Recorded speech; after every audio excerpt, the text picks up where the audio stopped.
Thank you so much for joining us today.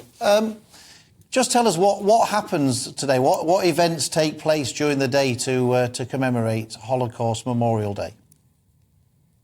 Sure. Thank you for having me on today. So yes, today is Holocaust Memorial Day, and really this is a day for the whole country, and in fact countries internationally, to come together and to remember the 6 million Jewish men, women and children who were murdered during the Holocaust by the Nazis and their collaborators.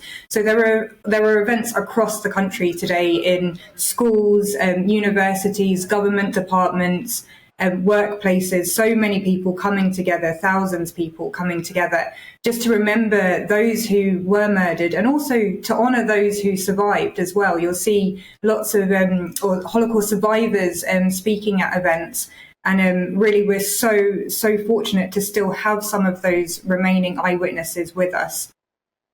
And why is it so important to remember this day?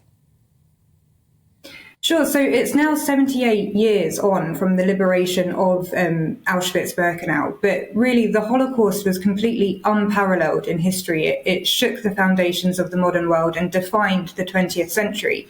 So it's still so important for us to remember, to learn about what happened, to hear from those eyewitnesses, the survivors.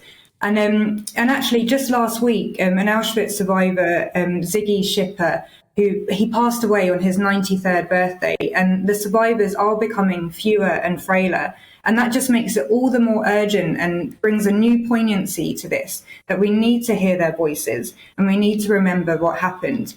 And the sad truth is that in 2023, Jewish people are still attacked and persecuted simply for being Jewish.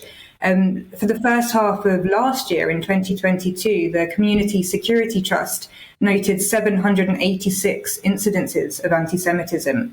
And although learning about the Holocaust and remembering the Holocaust isn't a cure for anti-Semitism, it does sensitize people to where that hatred can lead.